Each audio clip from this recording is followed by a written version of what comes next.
to the promotion of all things LBGTQ. You know, Kamala Harris, she's running for the vice presidency. I call her Miss Lock Up a Brother, for when she was the AG in California, a Negro knew, a black man knew that he was dead in the water. He was dead in the water. Matter of fact, you don't need a trial. You might well go into jail if you appear before her, because she took pride in locking up black folk.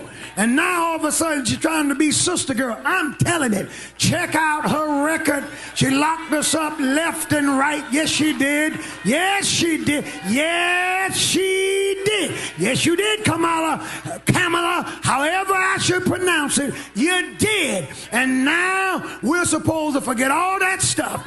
And she boasted in California that she was one of the first. I got the tape cued, but my time's up to date. One of the first I showed you Thursday night to perform a same-sex marriage. Y'all want to see it? You want to see it? Let it rip.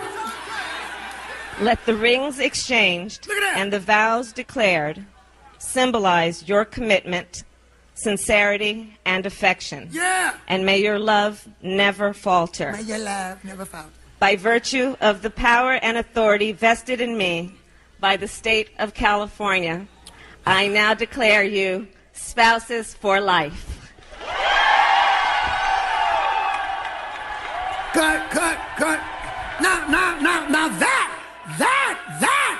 that is who's supposed to deliver us. Now, are you crazy? I like what Maya Angelou said. She said, when the people show you who they are, believe them. That's Kamala. And let me tell you, anybody who's trying to turn America into Sodom and Gomorrah is not good for the nation, she's not good for the state, and she ain't good for black folk.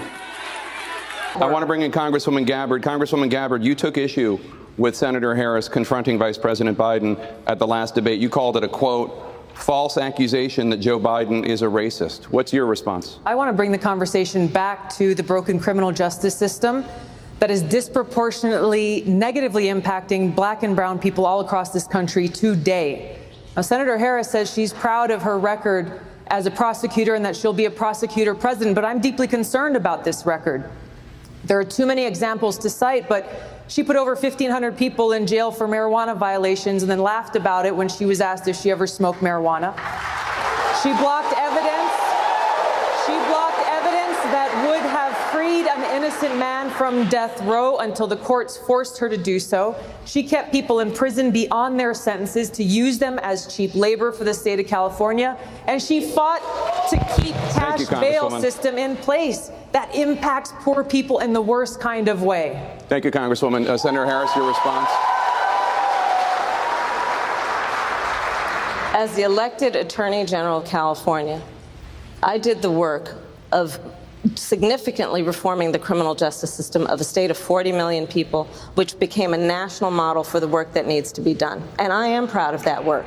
And I am proud of making a decision to not just give fancy speeches or be in a legislative body and give speeches on the floor, but actually doing the work of being in the position to use the power that I had to reform a system that is badly in need of reform. That is why we created initiatives that were about reentering former offenders and getting them counseling. It is why, and because I know that criminal justice system is so broken, that I am an advocate for what we need to do to not only decriminalize, but legalize marijuana in the United States. I want to bring Congresswoman Gabbard back in. Your response, The bottom line is, Senator Harris, when you are in a position to make a difference and an impact in these people's lives, you did not. And worse yet, in the case of those who are on death row, innocent people, you actually blocked evidence from being revealed that would have freed them until you were forced to do so. There is no excuse for that.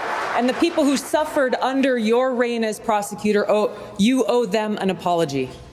Kamala Harris wipe her drug sentencing record clean from the internet? I wanted to find out how many people Kamala Harris had sent to jail for marijuana-related offenses during her time as a prosecutor. I couldn't find it on the internet anywhere, so I asked ChatGPT. I said, how many people did Kamala Harris prosecute for marijuana? It said that she handled over 1,900 marijuana-related convictions. So I asked the AI engine for sources, and each source was valid, except the one related to how many convictions her office actually handled. ChatGPT cited the Washington Examiner, and when I clicked the link, I was given an error 404, this webpage does not exist. I asked if it could provide me with some more links, and so it did. It cited PolitiFact, Democracy Now!, and Marie Claire. So I clicked the PolitiFact link. This webpage does not exist. Democracy Now!, the page you're looking for doesn't exist. Marie Claire? Sorry, error 404. Every other time that I've used ChatGPT to gain sources, the links have always worked. It's only with this specific claim, this specific piece of information, that